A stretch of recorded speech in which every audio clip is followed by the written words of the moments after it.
창밖엔 서글픈 비만 내려오네. 내 마음 너무 안타까워. 이제 다시 볼 수가 없기에. 오늘의 목적지는 슬도와 대왕암이다. 그 전에 셀피 스틱을 구입한 이야기를 한번 해보려고 한다. 현재 촬영 장비로 총 2대의 고프로를 사용하고 있다. 그런데 핸들 쪽에 달린 고프로에 대한 아쉬움이 남는다.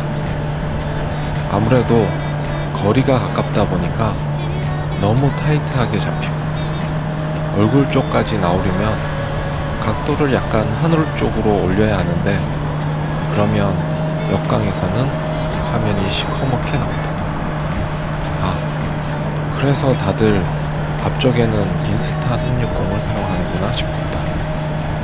그런데 인스타 360을 새로 사려면 비용 문제도 있고, 또 영상 추출에 대한 수고도 더 들어가니 너무 번거롭겠다 싶었다.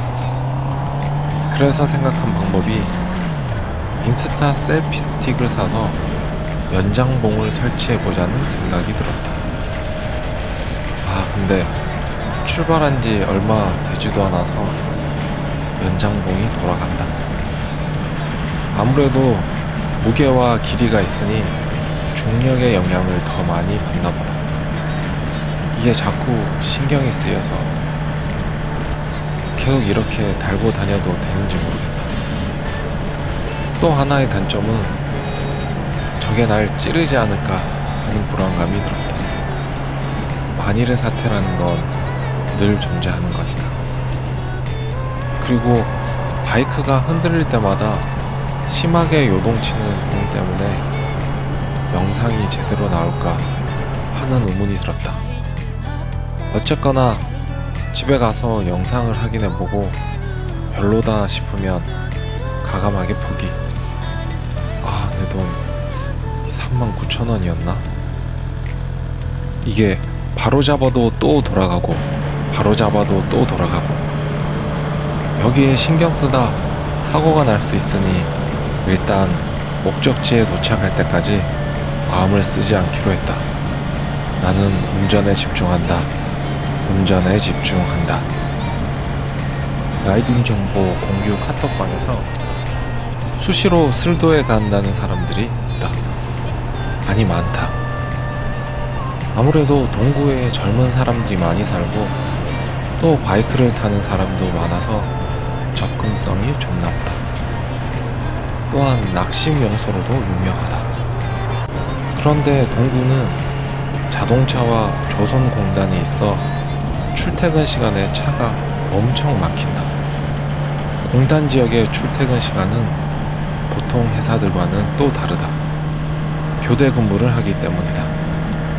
그렇기에 왠지 먼 곳이라는 인식 때문에 다른 지역에 사는 사람들이 가기에는 조금 망설여지는 곳이다.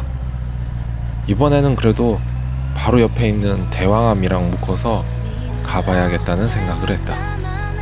막상 도착해서 바라본 풍경은 역시나 전혀 후회되지 않는 절경이었다. 물 위에 부서지는 햇살도 아름다웠고, 회사 점심시간인지 아님 연인인지 앉아서 쉬는 사람들도 함께 아름다웠다. 낚시를 하는 강태공의 챔질마저도 왜 이렇게 호쾌하게 보이는지. 불과 2달 전만 해도 뭔가에 쫓기는 듯한 내 마음이 이제 한껏 여유로워져서 이런 풍광을 더 잘 즐기게 된 것인지도 모르겠다. 방파제 끝에 있는 등대가 랜드마크인 듯하다. 스쿠터가 몇 대 세워져 있고 낚싯대도 여러 드리워져 있다. 그런데 가는 길이 보도블록이고 남녀노소 우르르 걷고 있어서 뭔가 바이크를 타고 가면 안 될 것 같은 생각이 들었다. 그래서 주변만 슬쩍 둘러보고 바로 대왕암으로 출발했다. 나는 늘 울산과 경주 경계에 대왕암이 있는데 동구에 또 대왕암이 있어서 이게 무슨 일인가 싶었다.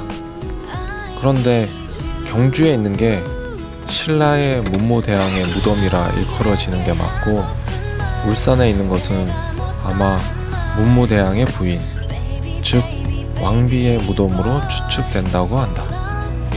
왕비 역시 자신이 죽어서 나라를 지키는 용이 되겠다고 바위 아래에 묻어달라고 부탁했다고 한다. 오늘은 그 동구에 있는 옛 왕비의 무덤으로 향한다. 사실 이름도 아마 대왕암 공원이었던 것 같다. 여긴 이제 무덤이라기보다 커다란 공원으로 변해버렸다. 역시나 주차장에 들어서니 평일 낮임에도 불구하고 차들이 빽빽하게 들어서 있었다. 주차 공간이 적으니 괜히 눈치가 보여 주차장 한쪽 구석에다가 바이크를 대었다. 이미 데워져 있는 바이크를 보니 이게 공룰인가 싶었다. 십몇 년 전에 온 이후로 변한 것은 바로 출렁다리가 생겼다는 것이다. 입구에서 그냥 공원 내부를 지나쳐 대왕암까지 가면 별로 볼 곳이 없는지라 오늘은 꼭 출렁다리를 통해서 가보기로 했다. 입구 쪽에 서면 일산해수욕장 쪽의 전경이 한눈에 내려다 보인다. 반대쪽으로 보이는 출렁다리, 무려 300m 정도 되는 이 다리는 바다 위에 있는 출렁다리로는 국내에서 가장 길다고 한다. 사실 이런 수치나 크기, 기념비적인 건축물은 내 관심사는 아니다. 나는 이런 눈에 보이는 것보다 의미를 중요하게 생각하는 스타일이기 때문이다. 하지만 나도 나이가 더 많이 들면 사람이 변하려나? 다리 위에는 구경을 온 할머니 할아버지들이 참 많았다. 멀리 보이는 동구 주택단지의 모습. 다리 중앙으로 다가갈수록 다리가 마구 흔들렸다. 강력한 해풍에 연신 꿀렁꿀렁거려 중앙에서 할머니 두 분이 오도 가도 못하는 모습도 보였다. 손을 잡아드리려다 괜히 오지랖인 것 같아서 빠르게 두 분을 지나친다.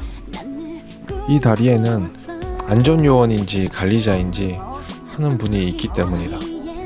내 앞을 걸어가는 어르신께서 등산에서 흔히 하는 거짓말인 거의 다 왔다는 말로 연신 용기를 북돋아 주셨기 때문이다. 이게 좌우로 마구 흔들렸는데 역시 고프로의 뛰어난 흔들림 보정 기능 때문인지 그냥 제자리에 있는 것처럼 보였다. 조금 흔들리는 게 보이나? 나 역시 긴장을 많이 했는지 겨우 다리 하나를 건너왔을 뿐인데 약간 숨이 차오르는 느낌이 들었다. 어르신들은 다리 끝에서 왜 이렇게 기냐고 다들 불평들을 하셨다. 그러나 대구로 돌아가서는 당연히 마치 개선장군처럼 무용담을 늘어놓으실 테지. 다리를 다 건너온 곳에 대한 보상인 듯 바위 위에 올라보는 해안선이 참으로 아름다웠다. 이 광경은 너무 아름다워서 사진으로도 남겼다. 이 바위 위에 걸터 앉으면 정말 신선 노름이 따로 없다. 이어지는 해안선을 따라 걸쳐있는 산책로를 걸었는데 이건 분명히 산책로는 아니다. 여느 등산 코스 마냥 등락이 심했고 숨이 턱끝에 턱턱 차올랐다. 이 길로는 처음 와보는지라 이 등성이만 넘으면 평지가 나오겠지, 이 계단만 오르면 도착하겠지 했지만 도무지 끝이 나오지 않았다. 그렇게 오르내리기를 10여 분 정도 했을까? 땅이 좌우로 움직이는 걸 태어나서 처음 느껴봤다. 아, 남자 나이 40이란 이런 거구나. 사무직에 비애이면서 한편으론 그동안 참 육체노동을 안 하고 편안하게 살았구나 하는 생각이 들었다.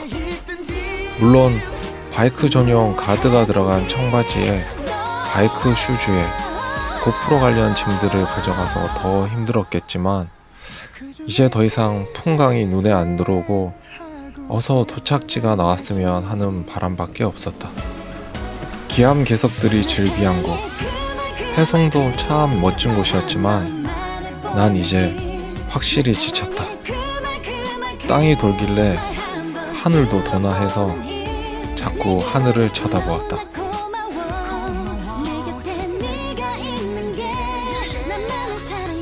물론 가을 하늘은 그냥 그 자리에 그저 높기만 했다.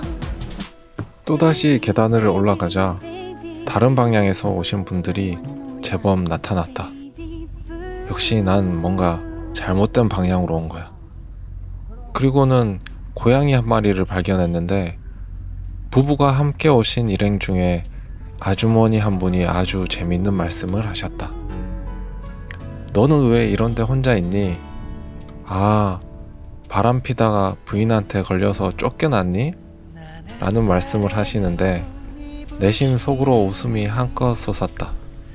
중년 이후의 부부관계는 되게 저런 일들이 많고 또 그걸 농담처럼 말할 수 있게 되는구나 하는 생각이 들어서 말이다. 이제 정말 목적지에 다다랐다. 대왕암 앞에 오니 관광객들이 정말 많았다. 관광객을 피해서 카메라 촬영하는 것도 정말 일이었다. 중국어도 많이 들렸는데 다시금 중국 관광객이 유입되어서 그런 건지 아님 국내에 정착한 중국인들인지는 잘 모르겠더라. 그런데 진짜 많이 들렸다. 비록 해안길로는 안 왔지만 연세가 지긋하신 할머님들이 정말 많았다. 아직까지 젊다고 생각하는 나도 이렇게 힘든데 이분들은 대체 무슨 힘으로 여기까지 왔는지 대단하시다는 생각이 들었다. 돌아가는 길은 악착같이 지도를 찾았다. 제일 빠르고 평탄한 곳으로 가기 위해. 당연히 나는 C 코스를 택했다.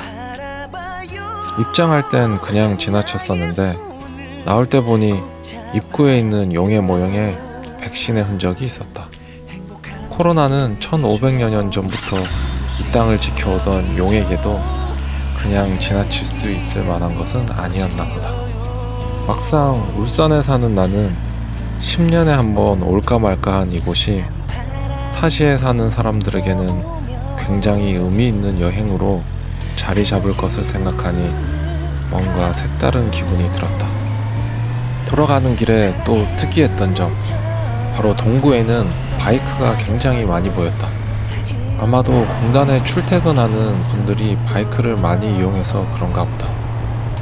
이분들은 다들 생활형 바이크라서 또 도로가 익숙해서 그런지 나름 고배기량인 내 바이크보다 한참 앞서 가셨다. 능수능란한 그들의 라이딩이 부러웠다. 나는 몸에 맞지 않는 옷을 입은지도. 어쨌든 이분들이 다 구독자가 되어주면 참 좋을 텐데 하는 생각이 자꾸자꾸 떠올랐다. 지난 영상부터 음악을 넣지 않는 영상을 만들어 봤는데 역시나 알고리즘이 영상을 잘 퍼뜨려 주지 않는다. 일단 구독자가 1000명이 넘어야 수익도 발생하고 또 저작권 문제가 그때서야 발생하는데 이래서는 구독자 수도 조회수도 하향하겠다는 생각이 들었다. 그래서 너무 이른 준비를 할 필요는 없고 원래 하던 대로 내가 가장 잘 해낼 수 있는 음악과 함께하는 이야기를 담기로 했다. 그리고 다음 주에는 부산 혼다에서 하는 시승 이벤트에 참석하기로 했다. 2가지 종류의 바이크를 신청해 놨는데 기대 반 걱정 반이다. 기대는 당연히 궁금했던 바이크를 타볼 수 있다는 점이고 걱정은 길도 잘 모르는 복잡한 부산에서 내가 새 바이크를 안전하게 제공 없이 시승할 수 있을까이다. 지난번에 로얄 필드 시승에서 보니 바이크마다 발판 위치나 클러치, 출력 등이 상이해서 바로 적응하기는 참 어렵더라. 그래도 용기를 갖고 한 걸음 더 내디뎌 본다. 발전은 수많은 실패와 함께 했을 때 더욱 딸이 올 때가 다 됐는데 마지막 단어가 생각이 안 난다. 이 단어는 영상을 보는